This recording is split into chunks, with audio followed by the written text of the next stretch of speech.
اعوذ باللہ من الشیطان الرجیم بسم اللہ الرحمن الرحیم السلام علیکم۔ آج ہم جماعت ناہم کی نظم نمبر 5 پڑھیں گے جس کا نام ہے کرکٹ اور مشاعرہ، اور اس نظم کے شاعر کا نام ہے دلاور فگار۔ نظم کا پہلا شعر دیکھتے ہیں۔ مشاعرہ کا بھی تفریح اہم ہوتا ہے، مشاعرہ میں بھی کرکٹ کا گیم ہوتا ہے۔ اس نظم کو لکھنے والے جو شاعر ہیں وہ ہیں دلاور فگار۔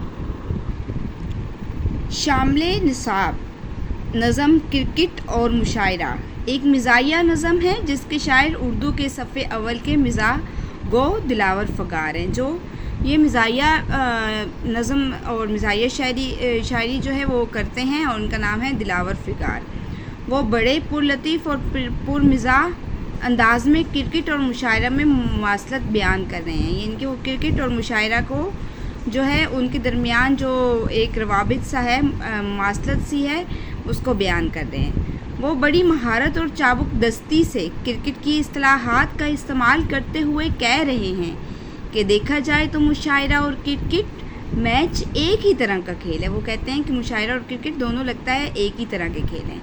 دونوں میں قدر مشترک یہ ہے کہ دونوں کا مقصد لوگوں کو تفریح فراہم کرنا ہے، یعنی کہ شاعر کہتے ہیں کہ مشاعرہ ہو یا کرکٹ ہو، دونوں کا مقصد ایک ہی ہے، یعنی کہ لوگوں کو تفریح فراہم کرنا۔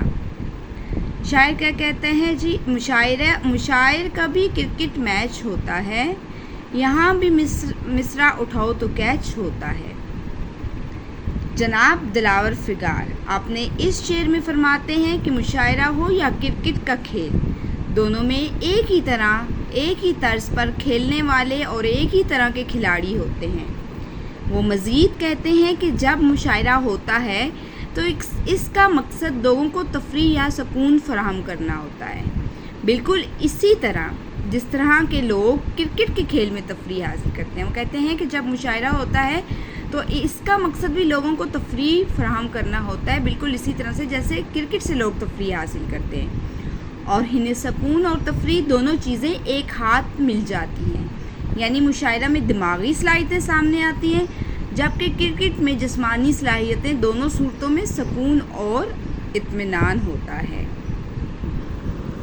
اس نظم کا دوسرا شعر دیکھتے ہیں۔ وہ جو لوگ کھلاڑی ہیں وہ یہاں شاعر، یہاں جو صدر نشین ہیں وہ وہاں ہیں امپائر۔ صدر نشین کا مطلب ہے سربراہ۔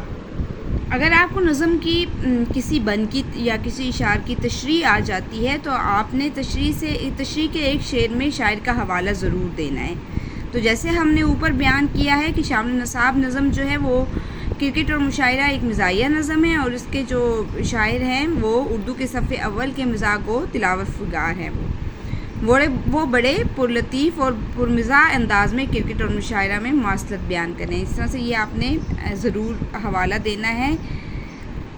شاعر آپ نے اس شعر میں کہہ رہے ہیں کہ کرکٹ کے کھیل میں کھلاڑی اپنی مہارت سے لوگوں کے دل جیت رہے ہوتے ہیں، ان کی ہار جیت لوگوں پر اثر انداز ہو رہی ہوتی ہے، جس طرح وہاں کھلاڑی اپنے کھیل کو جوہر دکھا رہے ہوتے ہیں، بالکل اسی طرح سے یہاں مشاعرے میں شاعر حضرات ہوتے ہیں جو اپنی گفتگو، اپنی شاعری، اپنے لفظوں کی تیر چلا کر اپنی مہارت کا اظہار کرتے ہیں، یعنی کہ جو کرکٹ کھیل رہے ہوتے ہیں وہ اپنی مہارت دکھا رہے ہوتے ہیں اور وہ اپنی مہارت سے لوگوں کے دل جیتتے ہیں، اور ان کی ہار جیت جو ہے لوگوں پر اثر انداز ہوتی ہے۔ اسی طرح سے شاعر حضرات اپنی گفتگو سے اور اپنی شاعری اور اپنے لفظوں کے تیر چلا کر اپنی مہارت حاصل کرتے ہیں۔ جس طرح مشاعرے میں جو صدر ہوتے ہیں، جو منتظمین ہوتے ہیں اور وہ جو انتظامات سنبھالتے ہیں، فیصلے کرتے ہیں، بالکل اسی طرح کرکٹ امپائر اسی عہدے پر کام کر رہا ہوتا ہے اور تمام ہار جیت کے فیصلے بھی اسی طرح سے ہوتے ہیں، یعنی کہ دونوں میں ہی جو انتظامیہ ہوتی ہے وہ فیصلے کرنے والی ہوتی ہے، اور یہ کرکٹ میں بھی ہوتا ہے اور یہ مشاعرہ میں بھی ہوتا ہے کہ کس نے اچھی شاعری کی یا کس نے اچھا کھیل کھیلا۔ شعر نمبر 3 کی تشریح دیکھتے ہیں۔ وہاں ریاض مسلسل سے کام چلتا ہے، یہاں گلے کے سہارے کلام چلتا ہے۔ ریاض مسلسل مین لگاتار محنت، اور کلام ہوتا ہے بات چیت۔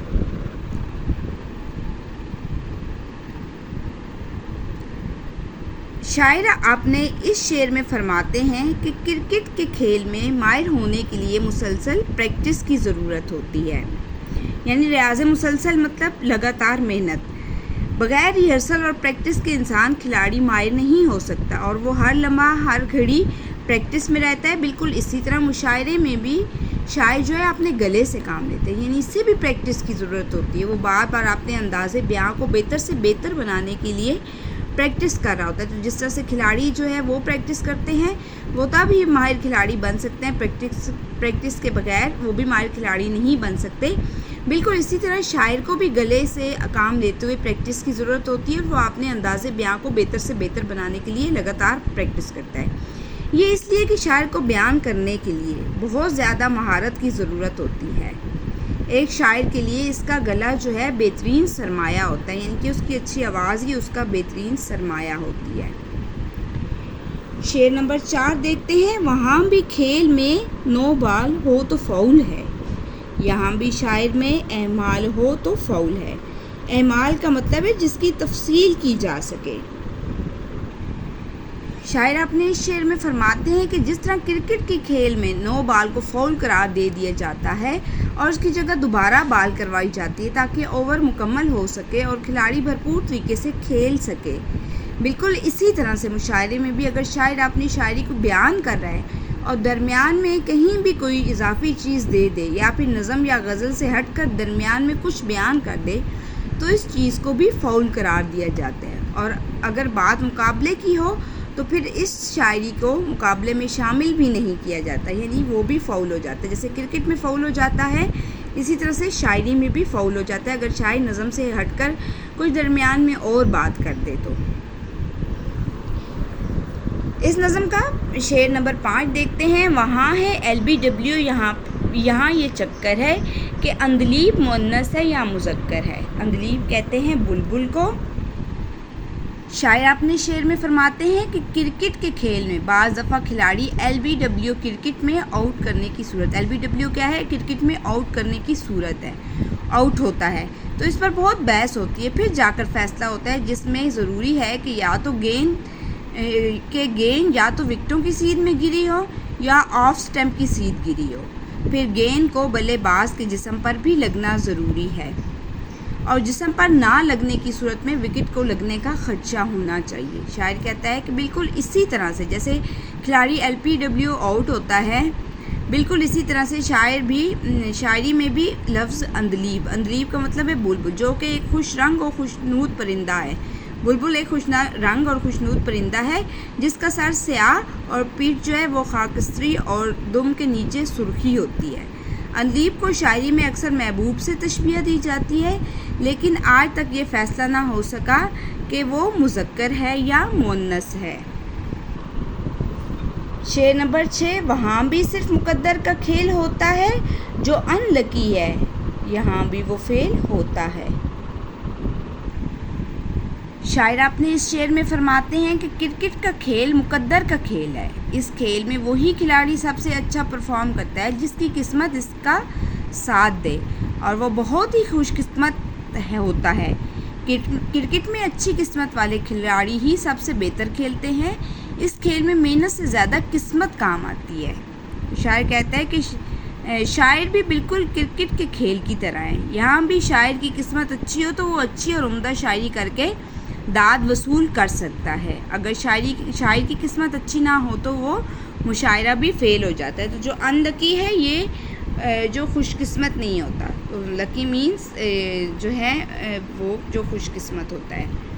وہ کہتا ہے کہ اگر یہاں بھی قسمت چلتی ہے انسان کی، اگر کھیل میں بھی وہی کھلاڑی اچھا پرفارم کرتا ہے جو خوش قسمت ہوتا ہے، اور شاعری میں بھی بالکل اچھا وہی داد وصول کر سکتا ہے شاعر جس کی شاعری عمدہ ہو۔ شعر نمبر 7۔ وہاں جو لوگ اناڑی ہیں وقت کاٹتے ہیں، یہاں بھی کچھ متشاعر دماغ چاٹتے ہیں۔ متشاعر کیا ہوتا ہے؟ جو شاعر نہ ہو لیکن خود کو شاعر سمجھے، یعنی کہ جو اچھی شاعری نہ بھی کر سکتا ہو لیکن پھر بھی کہے کہ میں بہت اچھا شاعر ہوں۔ اس شعر میں شاعر کہتا ہے کہ کرکٹ کا کھیل 2 ٹیموں کے درمیان ہوتا ہے، ہر ایک ٹیم میں 11 کھلاڑی ہوتے ہیں، اس کے علاوہ کرکٹ کھیلنے والی ٹیموں میں کچھ اضافی کھلاڑی بھی ہوتے ہیں جو کہ متبادل کے طور پر ہوتے ہیں، وہ کھیل کا حصہ نہیں ہوتے جب تک ان کی ضرورت نہ ہو، یعنی کہ کسی کو چوٹ لگ جائے، کوئی کچھ ایمرجنسی ہو جائے تو متبادل کھلاڑی جو ہے، اضافی کھلاڑی جو ہوتے ہیں وہ ان کے متبادل آتے ہیں۔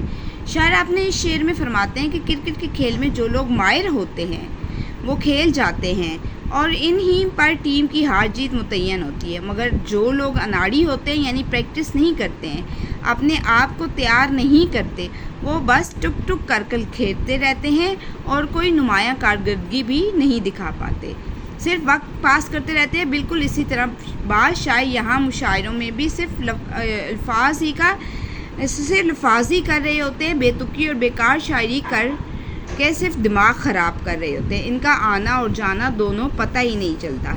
تو کرکٹ کی کامیابی کے لیے پریکٹس کی ضرورت ہوتی ہے کھلاڑیوں کو، اسی طرح سے جو کچھ شاعر ہوتے ہیں وہ اپنے آپ کو شاعر تو سمجھ رہے ہوتے ہیں لیکن وہ بے تکی شاعری کر رہے ہوتے ہیں اور جسٹ دماغ خراب کر رہے ہوتے ہیں۔